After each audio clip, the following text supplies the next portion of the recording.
Hello everyone, मैं विजय कुमार और आज की इस वीडियो सेशन में हम बात करने जा रहे हैं ग्रेविटेशनल पोटेंशियल एनर्जी की दो पार्टिकल सिस्टम के लिए। तो जैसे मान ले कि दो पार्टिकल्स हैं, एक है M1 और एक है ये M2। शुरुआत में सेपरेशन है, मान लो दोनों के बीच में R1 और M2 को स्लोली शिफ्ट करके अपन ले जाते हैं दूसरे पॉइंट पे। मान लीजिए इस पॉइंट पे लेके चले जाते हैं M2 को, यहां से यहां लेके चले जाते हैं। तो अब जो सेपरेशन है दोनों के बीच में वो मान लेते हैं हो जाती है ये R2। M2 यहां से अब यहां पहुंच गया। पोटेंशियल एनर्जी की बात तो हम बाद में उठाएंगे। मैं पूछूं अगर आपसे कि R1 से R2 तक ले जाने में वर्क डन कितना हुआ, तो क्या निकाल सकेंगे आप? निकाल सकते हैं ना, वेरिएबल फोर्स से। पार्टिकल पे ग्रेविटेशन फोर्स क्या हुआ, कोई फोर्स तो लग नहीं रही। तो फॉर एग्जांपल मान लेते हैं M2 किसी भी वक्त यहां से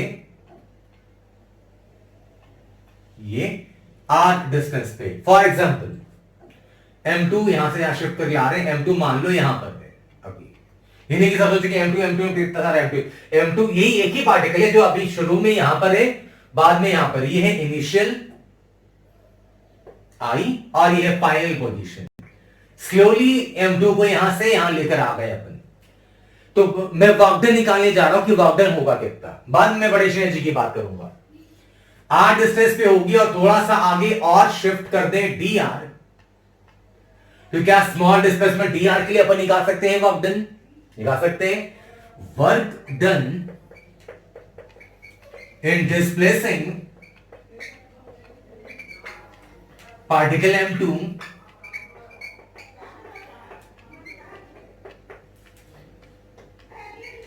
बाई dr। अगर पार्टिकल M2 को dr थोड़ा सा और डिस्प्लेसमेंट दे दें यहां से यहां, तो वर्क डन। तो जरा ये देखो कि जब पार्टिकल यहां से यहां डिस्प्लेस कर रहे होगे आप, तो फोर्स लगेगी पीछे के डायरेक्शन में। अट्रैक्टिव फोर्स ही M1 अट्रैक्ट करेगा इस तरफ, तो M2 को M1 अट्रैक्ट करेगा अपनी तरफ, लेके जा रहे हैं आप आगे, है ना। तो फोर्स और डिस्प्लेसमेंट के बीच में कितने का एंगल है? 180 का। और 180 का एंगल तो वर्क डन क्या होती है? Negative Fs cos 180, cos 180 -1। इसको अपन जानते हैं पहले से, तो मैं लिख रहा हूं यहां पे स्मॉल वर्क डन को मैं dw से कर रहा हूं रिप्रेजेंट। तो इस थोड़े से डिस्प्लेसमेंट dr के दौरान ग्रेविटेशनल फोर्स ऑलमोस्ट कांस्टेंट मान सकते हैं आप, Gm1m2/r²।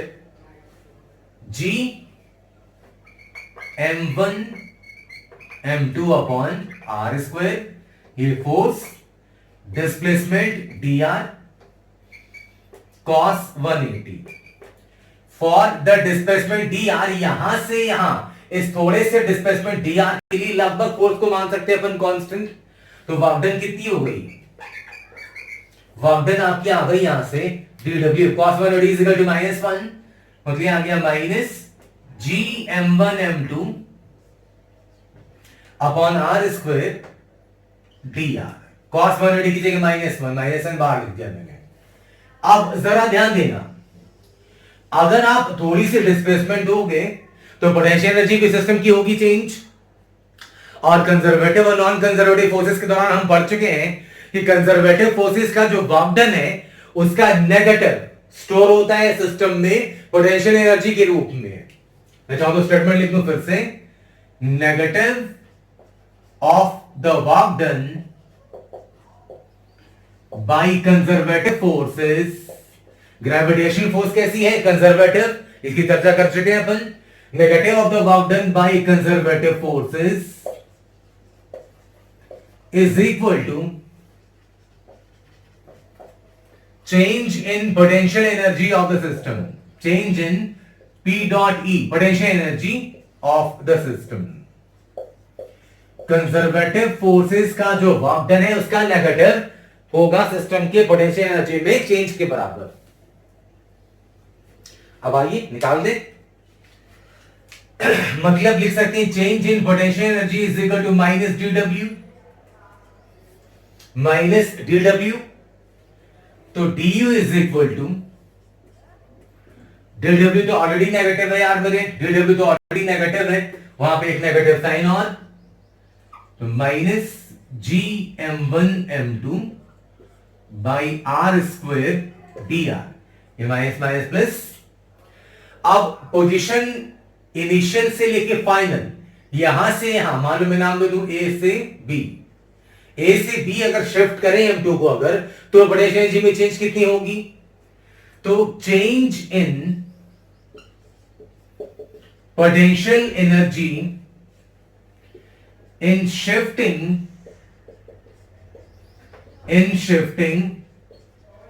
Particle from initial to final position, from initial to final position is ये है फाइनल पोजीशन M2 का, I इनिशियल और F ये फाइनल। यहां से यहां शिफ्ट करने में कितनी होगी पोटेंशियल एनर्जी में चेंज? निकालना चाहे तो निकाल सकते हैं अपन। ये थोड़ा सा शिफ्ट किया हमने तो चेंज इन पोटेंशियल एनर्जी है मिला।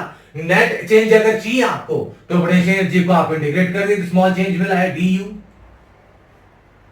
मतलब ये आ गई value u is equal to G M one M two by R square D R. ये इंटीग्रेट कर दिया अपन। इंटीग्रेशन किसके रेस्पेक्ट में? आर के रेस्पेक्ट में। तो जब ये पार्टिकल ए पर होगी, इनिशियल पोजीशन पे होगी, तो आर की वैल्यू होगी R1 के बराबर, और जब पार्टिकल बी पे पहुंच जाएगी तो आर की वैल्यू हो जाएगी R2 के बराबर। मतलब कि इंटीग्रेशन की लोअर लिमिट R1 और अपर लिमिट R2। अब मुझे ये मिटाना पड़ेगा, मेरे पास बोर्ड पे जगह नहीं है। आप चाहें तो वीडियो पॉज करके ये चीजें नोट कर लें। ध्यान दें, आइए तो ये आ गई value u is equal to G M one M two, ये बाहर निकाल दिया मैंने, कांस्टेंट टर्म्स हैं, और D R upon R square, 1 upon R square का इंटीग्रेशन, बहुत बात करी हमने पहले, फॉर्मूला है अपने पास, 1 अपॉन आर स्क्वायर का इंटीग्रेशन क्या हो जाएगा? -1 by R to the power -2 D R, -1 by R1 से R2। मतलब ये वैल्यू आ गई u is equal to G M one M two, पहले अपर लिमिट रख दें तो -1 अपॉन R2, माइनस साइन दे के लोअर लिमिट ले लें, माइनस साइन दे के लोअर लिमिट ले लें, तो लोअर लिमिट ले लेंगे तो माइनस ऑलरेडी है तो माइनस माइनस हो गया प्लस 1 अपॉन R1। तो ये पोटेंशियल एनर्जी सिस्टम क्या आ गई? G M one M two 1 by R1 -1 by R2। ये है दो पार्टिकल के सिस्टम के लिए पोटेंशियल एनर्जी का फॉर्मूला। अब इस फॉर्मूले में कुछ स्पेशल केसेस की भी बात करेंगे अपन। फिलहाल जल्दी से वीडियो पास करके ये चीजें नोट कर लें।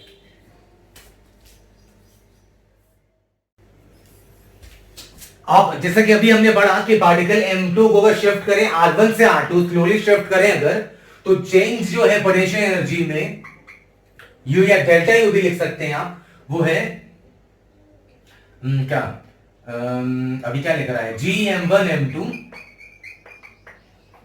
1 बाई R1 -1 बाई R2। ये है change in potential energy R1 से R2 शिफ्ट करने में। तो अगर मान लो इसको, इस U को चाहें तो लिख सकते हैं अपन चेंज इन, चेंज क्या है? Final minus initial, U R2 minus U R1 is equal to G M one M two by 1 by R1 -1 by R2। ये U क्या है? अभी क्या लिखा था, पढ़ा था हमने, change in potential energy. Particle को अगर यहां से R1 पोजीशन से R2 तक शिफ्ट करेंगे अगर, तो जो पोटेंशियल एनर्जी में चेंज हुआ, U क्या है? Change in potential energy.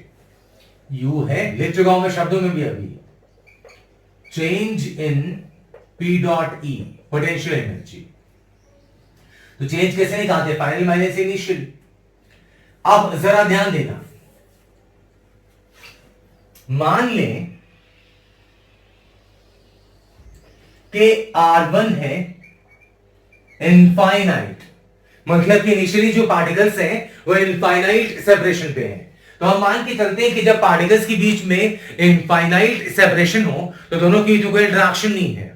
अगर अनंत दूरी पे दो पार्टिकल्स हैं तो आपस में कोई इंटरेक्शन नहीं है, मतलब कोई पोटेंशियल एनर्जी नहीं होगी।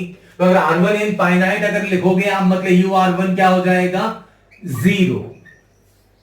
और R2 जो है वो है R, मतलब मान लो पार्टिकल्स ऐसे हैं, ये M1 M2 मास के दो पार्टिकल्स जो कि इनफाइनाइट पे थे शुरुआत में, और फाइनल स्टेटस ये है कि अभी उनको R दूरी पे रखा गया है।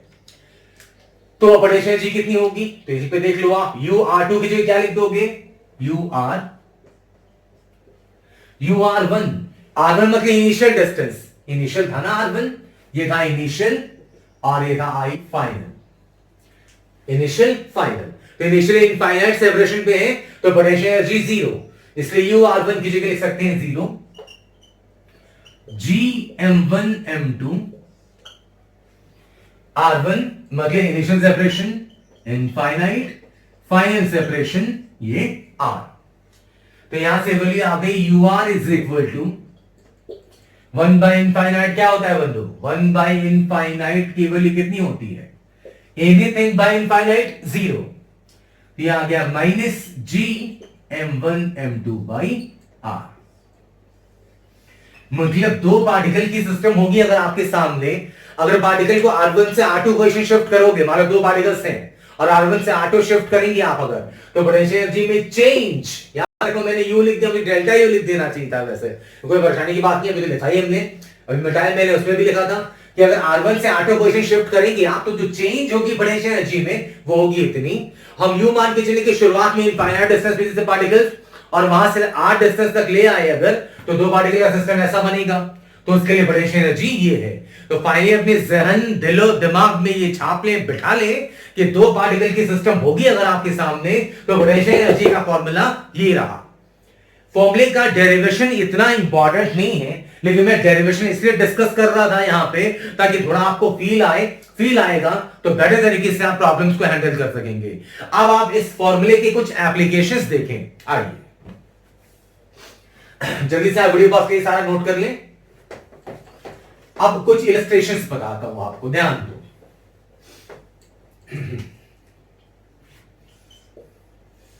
फाइंड, डायरेक्ट क्वेश्चन पहला पूछता हूं, फाइंड द एनर्जी इन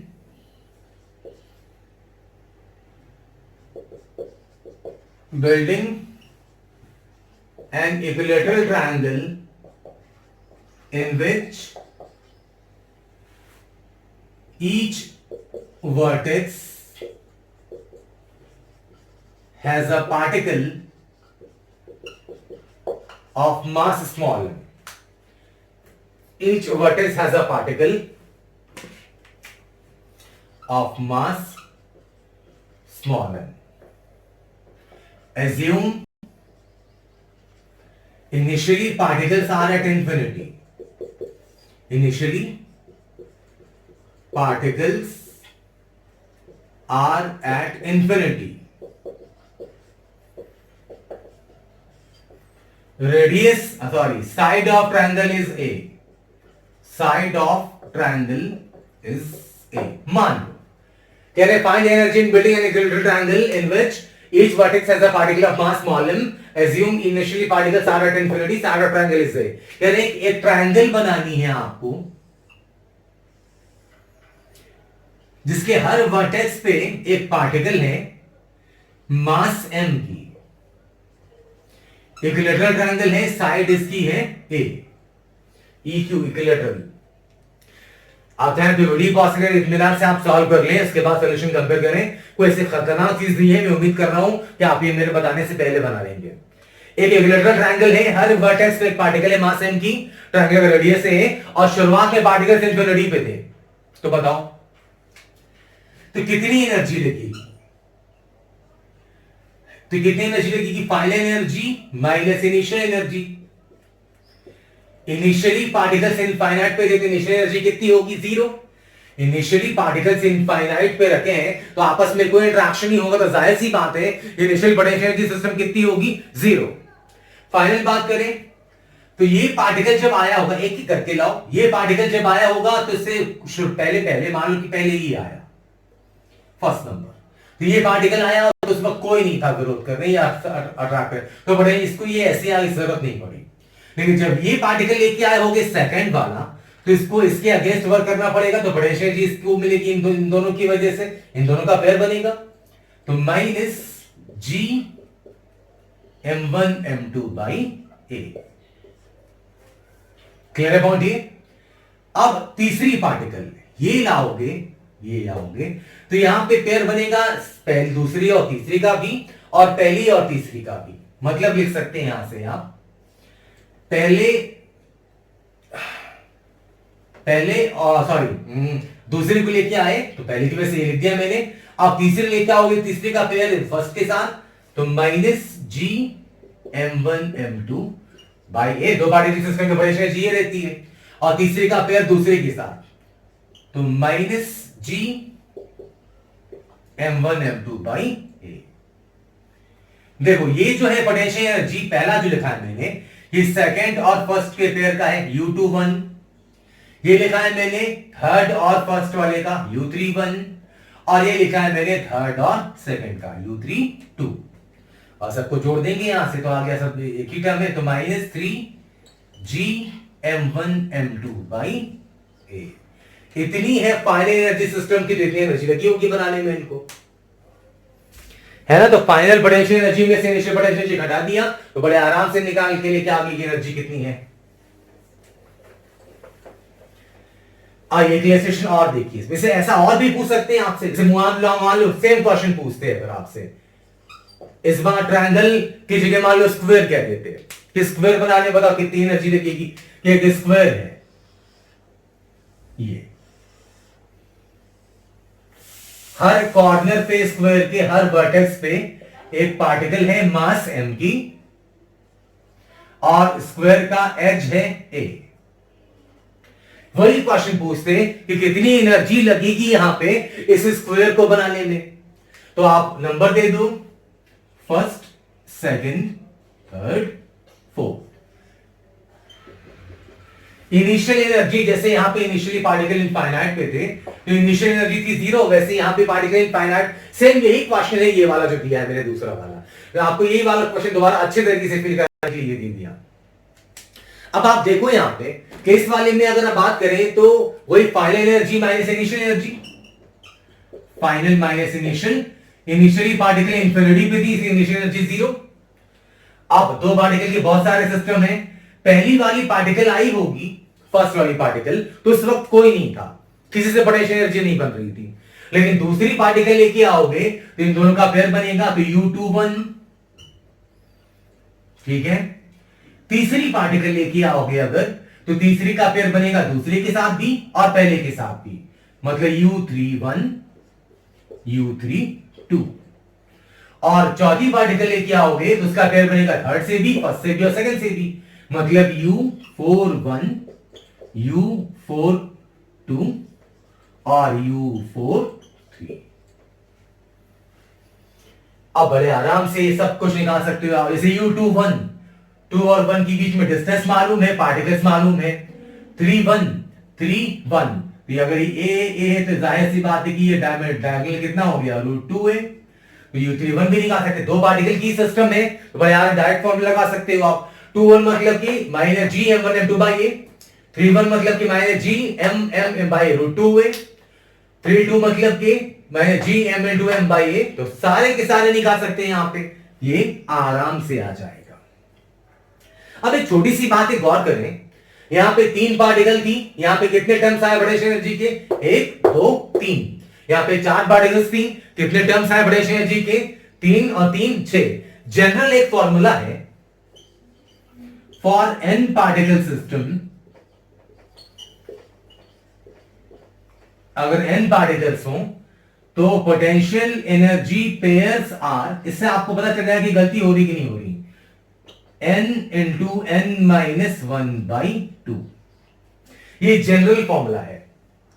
जैसे कि यहां पे देखो, हमने सही क्या गलत किया, हम कितने पार्टिकल है 3, n मतलब होता है यहां पे नंबर ऑफ पार्टिकल, लिख ही दिया मैंने n पार्टिकल सिस्टम। जैसे यहां पे 3 पार्टिकल्स होते हैं तो 3 into 3 minus 1/2 ये घड़ी आता 3 आती, देखो 3 पेयर बने, 1 2 3 टर्म्स मेरे बड़े अच्छे जी के। यहां पे 4 थे तो 4 into 4 minus 1/2 तो 2 to the 4 और 2 3 जा 4 minus 1 3 3 into 2 6, ये देख लो आप 6 पेयर्स बने यहां पे भी, 3 पेयर्स बने यहां पे भी। मतलब नंबर ऑफ पार्टिकल्स अगर आपको मालूम हो तो बड़े आराम से आप अंदाजा लगा सकते हैं कि कितने पॉसिबल पेयर्स होंगे पोटेंशियल एनर्जी के, और ये यहां से हमने निकाल दिया। अब एक इलस्ट्रेशन और देखिए, इसका इस्तेमाल कर और देखें।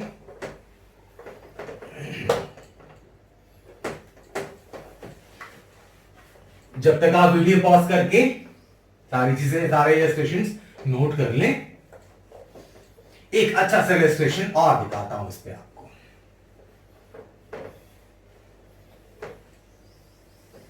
ध्यान दो, जैसे मान लें 2 पार्टिकल्स हैं, मास m1 और ये मास m2, सेपरेशन है दोनों के बीच में 2r। पार्टिकल एक दूसरे की ग्रेविटेशनल फोर्स की वजह से एक दूसरे की तरफ मूव करना शुरू करती हैं। Particles start to move towards each other,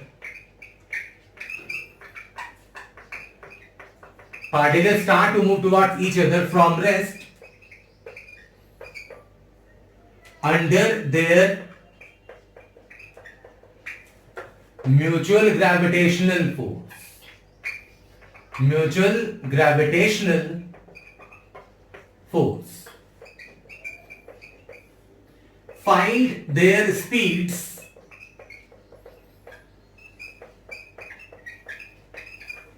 when separation between them becomes r। ये 2 पार्टिकल है, इनिशियल सेपरेशन है 2r, रेस्ट में है, रिलीज कर दिया हमने तो एक दूसरे की तरफ मूव करना शुरू करती है, अट्रैक्टिव फोर्स लग रही है, जाहिर सी बात है मूव करना शुरू करती है। सवाल ये पूछ रहे हैं कि स्पीड कितनी होगी पार्टिकल्स की जब दोनों के बीच में सेपरेशन आर रह जाएगा। तो कैसे बनाओगे आप? सबसे पहली बात, जब पार्टिकल्स की भी इनिशियल आएगा, मेरा फाइनल स्टेटस ये बना रहा हूं मैं। मान लो कि जब सेपरेशन है आर, उस वक्त इसकी स्पीड है v1 m1 वाले की, और m2 जो पार्टिकल है इसकी है v। सेपरेशन है दोनों के बीच में, घटती हो गई 2r से r, यहां पहुंच गए। अब बताइए पहली बात, क्या m1 जो पार्टिकल है इस पे मोमेंटम कंजर्व रहेगा? क्या m1 पार्टिकल का मोमेंटम कंजर्व रहेगा? सोचें आप। जी नहीं, m1 पार्टिकल का मोमेंटम कंजर्व नहीं हो सकता, क्योंकि m1 पे तो m2 फोर्स लगा रही है। क्या m2 पार्टिकल का मोमेंटम कंजर्व रहेगा? जी नहीं, क्योंकि m2 पे भी फोर्स लग रहा है m1 की वजह से। लेकिन अगर इन दोनों पार्टिकल को सिस्टम मान ले, इन दोनों को इकट्ठा एक सिस्टम कंसीडर करें, तो किसी भी वक्त m1 पे जितनी फोर्स लग रही होगी उसके अपोजिट उतनी फोर्स लग रही होगी m2 पे। मतलब इन दोनों पार्टिकल के सिस्टम पे एक्सटर्नल फोर्स कितनी है? 0। अगर ये F राइट है तो F लेफ्ट है, तो ये तो है नहीं फोर्स, बाहर से कोई फोर्स लग नहीं रही। तो for 2 particle system F net is equal to 0। इन दोनों को सिस्टम, अगर इसकी बात करें तो इस पर नेट फोर्स है, इसकी बात करें तो इस पर नेट फोर्स है। इन दोनों को इकट्ठा कंसीडर करें, एक सिस्टम मान के काम करें अगर, तो इन दोनों पे तो नेट फोर्स नहीं है। तो नेट फोर्स नहीं है तो मोमेंटम कंजर्व कर सकते हैं अपन। तो F net on 2 particle system, इन दोनों पार्टिकल के सिस्टम पे नेट फोर्स कितनी है? 0। इसका मतलब कि initial momentum is equal to final momentum. Momentum conserve रहेगा। तो इनिशियली तो बॉडी को रेस्ट से रिलीज करा हमने, रेस्ट से रिलीज करा अगर हमने, मतलब इनिशियल मोमेंटम कितनी, 0। Final momentum, momentum vector quantity है, अगर इधर वाला डायरेक्शन पॉजिटिव मान रहे हो तो अपोजिट डायरेक्शन आपको नेगेटिव मानना पड़ेगा। तो m1 वाला डायरेक्शन इस तरफ का है तो पॉजिटिव मान लूंगे, तो m1 v1,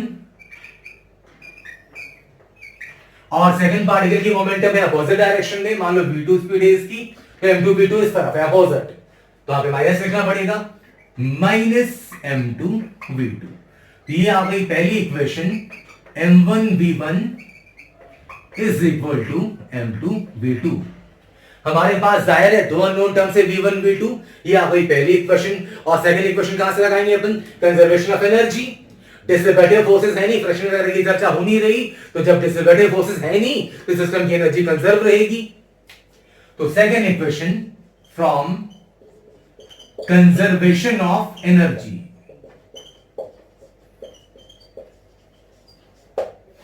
initial energy is equal to final energy.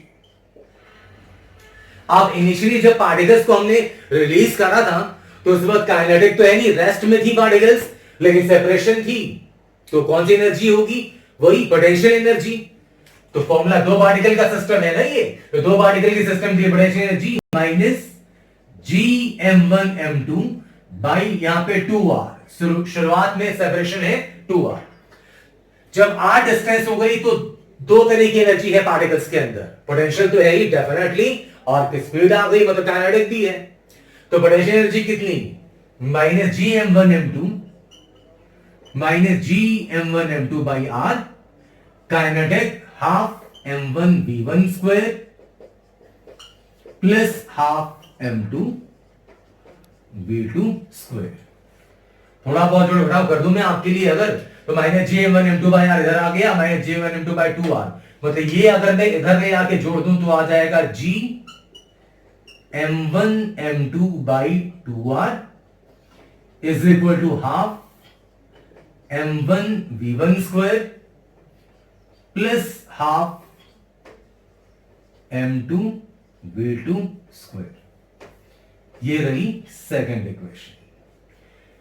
दो इक्वेशंस हैं हमारे सामने और दो अननोन टर्म से स्पीड चाहिए आपको, तो यहां से v1 चाहो तो लिख दो m2 v2 अपॉन m1 और यहां रख दो v1 मिल जाएगा, v1 मिल जाएगा, यहां रख दो तो v2 मिल जाएगा। तो ये मैथ्स की बातें वो कर सकते हैं आप। तो देख लो आप, कंजर्वेशन ऑफ एनर्जी हमने कब का पढ़ा था, इस्तेमाल अभी आ रहा है। Conservation of energy, conservation of momentum, conservation of angular momentum, ये सब इंपॉर्टेंट एस्पेक्ट्स हैं फिजिक्स में, कहीं भी कभी भी इस्तेमाल हो सकते हैं इनके, जैसा कि मैं बार बार आपको कहता रहा हूं। तो आई होप कि दो पार्टिकल सिस्टम के पोटेंशियल एनर्जी की बात करें अगर, तो आपको चीजें समझ में आई होंगी। अगर किसी किस्म की परेशानी हो तो मुझे फीडबैक्स में बताएं। मैंने ये मुहिम खास तौर पे उन बच्चों के लिए चालू करी है जो बड़े बड़े बैलेंस की क्लासेस अफोर्ड नहीं कर पाते। अगर आपकी नजर में ऐसे बच्चे हैं तो उन तक ये वीडियोस पहुंचाएं। आप इस तरीके से आप एक शुरुआत सर्विस कर रहे होंगे। हम मिलते हैं नेक्स्ट क्लास में। Thank you so much. जय हिंद, जय भारत।